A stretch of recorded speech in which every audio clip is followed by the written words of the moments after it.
Hello, welcome back to my channel. If you're new, welcome. Today we're talking about a fanfiction called From Eden. Details about this fanfiction will be in the description below. In this, we follow Valeria and her adventures with the crows. Well, specifically, not the books. This is like when Shadow and Bone, when the show came out. This is where we're following them, and we get I don't want to say backstory, but how they first meet. Valeria is our main girl who we're following, and her with Kaz. And this is where Inej is kind of new, kinda. So he had just kind of bought her, and she speaks really highly of, compared to everyone else, because always feeling right, but she always speaks very high, and Edge always speaks very highly of Valeria, and always kind of gushes about her even her skills, oh, she's a very good acrobat, and she's just as good as her, right? Very good acrobat, and she's really good at knives, and her poisons are her specific thing. Hence the whole her being a viper. I swear. So she gushes about her, and of course Kaz eventually, because Inej mentions so much, does get curious about her, because okay, she's found so much about this, and and she does have a different skill set to Inej, right? The same acrobatic skills, sneakiness, whatever, but where Inej deals with in knives, Valeria deals with also in knives, but in poison. So it's obviously usually something. so he does get curious about her, and then he finally does ask, but too bad. She's also owned by Helene. So, and it's okay, well now he has to does he also want to and that's two people now he's gonna buy out or not? And then she ends up coming through the window. At first he thinks, okay, that's Inej. Doesn't even he thinks it's her coming to convince him to take a chance, buy her, to convince him. It's not. It's her. She introduces us. She's I heard you're asking around about me. It's I heard you're asking about me. It's curious. And this is literally their first meeting, and they kind of hit it off because they kind of go back and forth with talking around each other and kind of teasing, and of course Jasper comes in the middle of it, and she ends up talking away, basically talking her way into being a crow with the rest of them. He's all right, I have a job for you, and that was it. That was how she got in, and they've just kind of been attached to each other ever since. You can't find one without the other. Where Kaz is, she's not very far behind, and it's the same with her, unless she's specifically going somewhere. But then we kind of flow into how the story goes. Well, when they come in, at least. The relationship between Valeria and Inej, I feel it's definitely more sisters. I mean, because they are indentured in the same place, so they're definitely trauma bonded. First, I would say bonded, but also that too. But so they have a strong bond with each other, and especially not working together. Definitely trust each other a lot. Well, they did that before in the house, as shown kind of later when they're injured and stitching her up. Because in the house, usually before any of the men could even touch her, not all the time, doesn't always work, a lot of the times she'll end up knocking them out, or even just sometimes just poisoning them, just using foxglove, just whatever, right, before they can really do anything, right? And so their relationship is pretty close. I mean, I guess technically it would be the one to bring her into the fold, because up until that point, Inej was the one to constantly gush about her, and she kind of just walked in through the window. So I guess technically, yeah. Her relationship with Jasper is more like siblings, right? Because he looks at her like she's his little sister. And I love that because it's so like he's very, because like whenever they have to go, like when they had to go back to like when they had to go back to Helene, right? Because she called them back. Like he already doesn't like. He's already like, I'm gonna burn that bloody house. I'm gonna burn it to the ground, right? And I was like, when it was just an edge, and now like two people, like he considers his sister. He's like, I definitely want to burn it to the ground now. And Ken is like all for it. He's like, absolutely. Like he's even thinking about it. He's like, one day I will absolutely burn that place to the ground, because he hates seeing Valerie walk to the every time, right? When her rightful place should be by his side. And like they're so attached to each other, by the way. Like where he's like, he feels weird without her by his side, because again, it's like his Viper's not really that far away from him. And we do get instances where very clearly something has happened in the club, like in the girl club, because it comes up when Pekka and like some of his men, right, come in and to warn Kaz off the job, right? So when that happens, Valerie, she also, like Val also happens to be there. And so she's, so, you know, holding them there and holding, like, and threatening both of them, really. And Val, again, is sitting deterred at the pleasure house, who doesn't do, like, for Val, for her beauty and, like, for her exotic, like, so of course, that's like a little bit more than, which is not, you know, Kaz absolutely hates. And we get like a flashback, because Kaz feels like he's in that moment when that happened. He feels like he failed Val, because we get a flashback from that. This isn't really the first time it's happened, and it was, she was in her room, like in the girl club.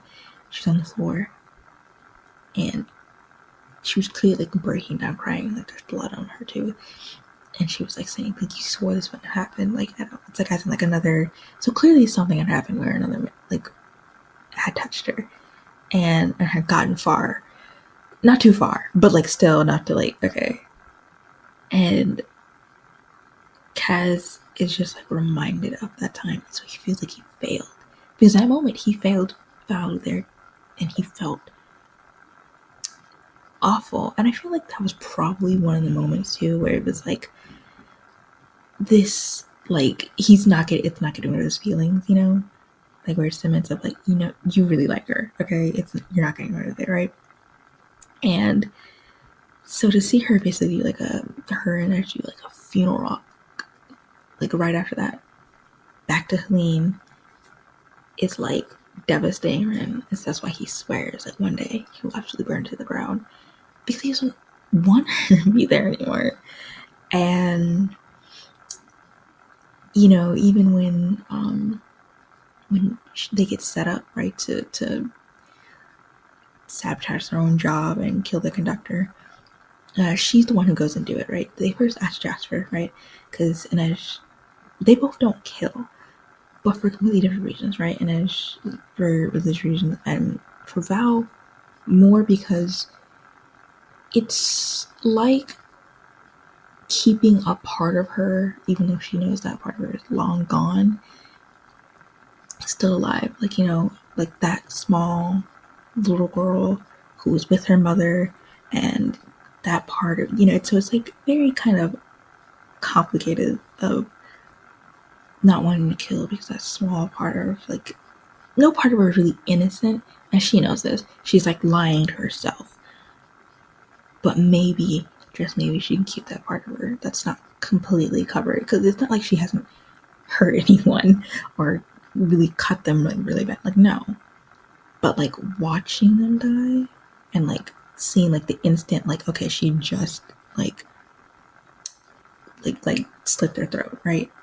No, but she has killed someone, but like in a way of like leaving them for dead and then walk away. Like they're still alive and then she walks away, so she doesn't have to see them like active. Well, she's seen them active, but like she doesn't see the light kind of leave their eyes, and that's how she's always done it. She never does it in like a direct like, oh, they're instantly dead now.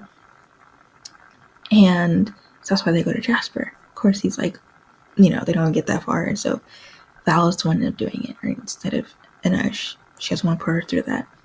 And in the moment when she's questioning Conductor, like, okay, where, like, instead of, because she has no one to go back to, right? Her mom dead, and so is her dad. Like, she has no one.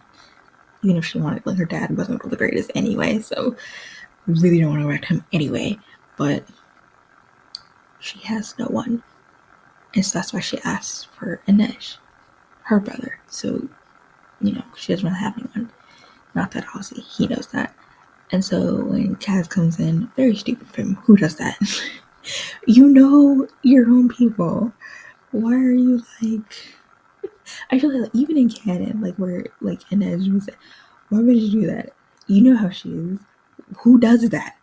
I'm not gonna do that to the basic ninja right there. Like that sounds very reckless. But she almost ends up, almost killing him, and she like freezes and like kind of has like a mini breakdown because she like, oh my god, I almost like she almost like she thinks about it, she's like she almost hurt Kaz, right? She's like, oh my god, because really, if you think about it, she doesn't have anyone. Parents are gone. Kaz is technically really the only one she has, like, and Jasper and Inej, right? Only people she has. So devastating. And so he's there to like immediately comment like, okay, don't, again, he's touching anyone. Puts his hand on her shoulder. We're okay, right? He's like calming her down. It's like, it's okay. Like, I mean, he's not gonna sit like, sweet talking. That's not how he is. But he does like, when she questions him, like you choose him over my family. It's like, absolutely not. Because like that's the one thing like you've never bear. It's like, and she even says this much, like, I would rather die than go back, because she cannot take that. She's not going back to that place. And he's like, can't have that, because like there's no way he's going anywhere without Val. And there's no way that he would ever really let anything happen to her. And the amount of trust that he really does have in her, because like again, they both don't kill. Different kind of reasons, right? And Val doesn't really kill. She doesn't really have to. But for different reasons. And so when they're going to the club, right, so he can question Poppy, and him and Jasper have like that conversation, and it comes up like, well, it's like, oh, because he's like, do you trust her? It's like, well, she's got me this far, so yeah. And it's like, and Val doesn't kill either, right? Not like a dig, but it's just like to bring up like she also doesn't kill, and because like she's different, and that he doesn't even want to question anything, because without question, of course, he trusts her. He doesn't care. The rest kind of happens, unfolds how it usually does in the show, with moments between Kaz and Valeria. And really, you can see just how devoted they are to each other, and really how Kaz is to her. Like, when they finally got the call, and like, obviously, Jess gambled it away, and so they're getting chased. She's about to go and help, like, across the minefield and help him, but Kaz immediately grabs her, and he's like threatens to like throw her on the train. He's like, absolutely not. You're gonna get on the fucking train, so we're gonna have to deal with this anymore. He's not like at all like, he's not, because I wouldn't say he doesn't want to put her in any danger. The jobs they do, it's like you're already in danger, but it's like he doesn't want to put her in like unnecessary risk is really what he doesn't want. Or the moment where her and then because they have to get into La Paz somehow, so here are their jobs of them two being acrobats, and just being like a sharpshooter. And so when that trick plays out, because she's the one with the card between her mouth Jess shooting, he's like livid because he's like, again, doesn't like her taking unnecessary risk or like anything like this. So he was upset and like anxious. I mean, she was too. She's the one with the card in her mouth. Like, hello. So she was too, but like he was like, if I knew it was gonna happen, I wouldn't let you done it, like at all. He's like, absolutely not. And I do like how it's just everyone knows that Kaz loves Val, right? Like even when he was going to get an edge and Val like, for this job, and he used like his, the club as collateral. Like even Helene was like, wow, you really do love her. I mean, he didn't say anything to confirm it because like, why would he? But like, it is such like everyone knows, and he doesn't like deny it either. Cause he's like, because she's like, oh, you worry about me. It's like, of course they do love. Like, why wouldn't I worry? Because like, of course they worry. So like, it's not even he did, and like, they both know it. They cannot go on without each other, which is how like devoted they are. And even moments where, like they're talking, we get like a flashback to them at the Crow Club. It was where, first off, she's like on the windowsill, she's reading a book in her shirt. So she's like, oh, Jess must have mixed up her laundry again. You don't mind? Of course I don't mind. It's like, yeah, no, clearly. Like, she's just in her shirt chilling. And she reads the book, Little Knife, whatever. It's about there's this woman, she has a bunch of suitors. The guy wants to win the girl with the help of the river, but all of them are very superficial and like her looks, yada yada. And the girl, the river ends up basically coming to life, and she's choosing the river because he saw beyond her like looks, and so she ended up going to a place with the river beyond. I don't know, and so that's what. But it's important because she says to Kaz like, "You are my river," because he sees beyond, just for her looks, which obviously because she works in the pleasure house. And so he sees her for what she could be. Immediately. Okay, that's horrible. But, I mean, even when she gets hurt, because she gets stitched up and everything, Kaz is pissed off, and he's looking, and he immediately, again, flashback to that, to when she was on, like, in her room on the floor, like, bleeding, she's crying. It's like, you swore you'd this never happen again. Again, he feels like he failed.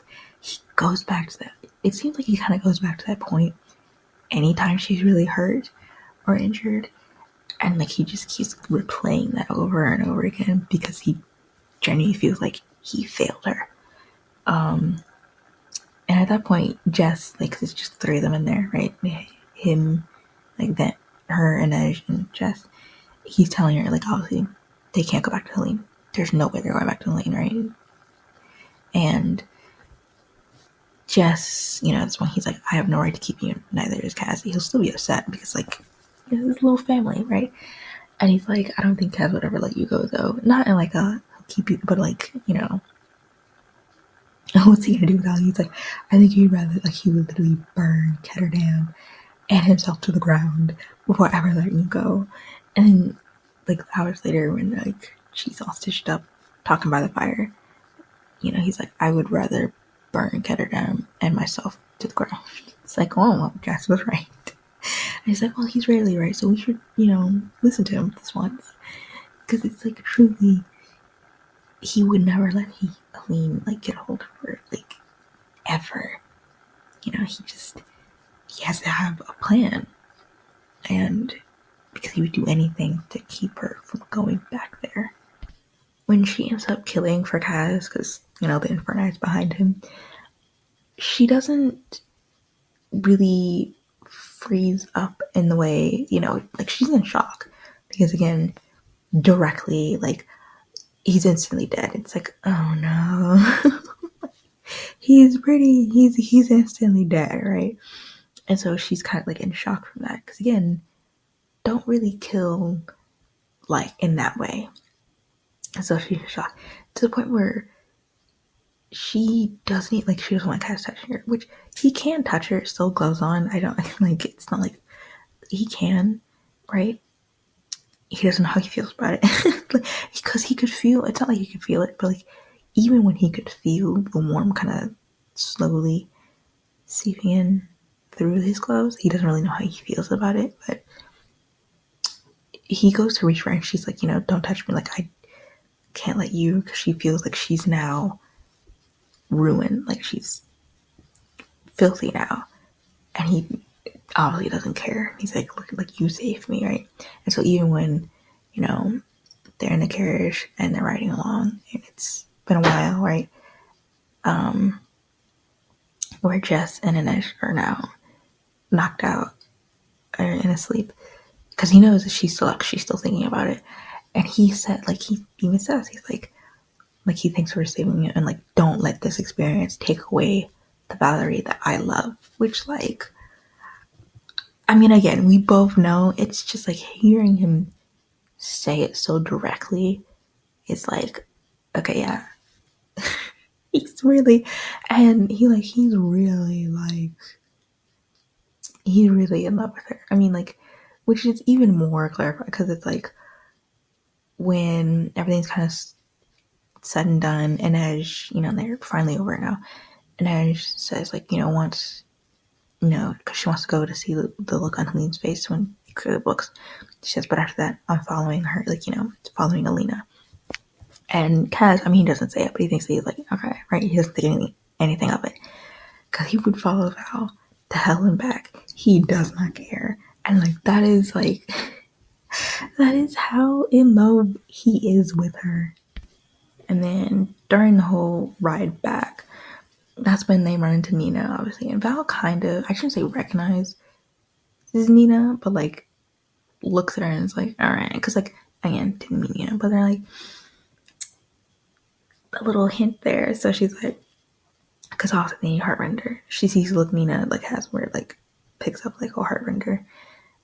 Val picks up what I mean. She's like, I got it. So she's like, and the others look at her like, what are you talking about? So she just looks at her, like, she introduces herself. It's like, Valerie Eden. It's like, Nina Zenek. It's like, cool. You went for a job. It's like, you need one for Heartrender. It's like, so immediately, bam, phase one already done. Because it's like, well, all right, well, that takes care of that. Next phase then.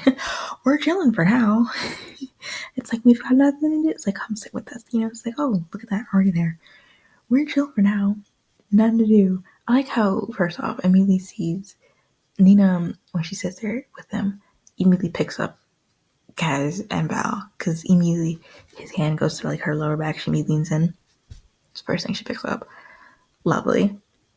But for now, it's like, oh, well, phase one already done. I guess nothing to do for now. Just gotta sit and wait. Anyway, that's all I have for you today. Thank you so much for watching. Until next time, bye!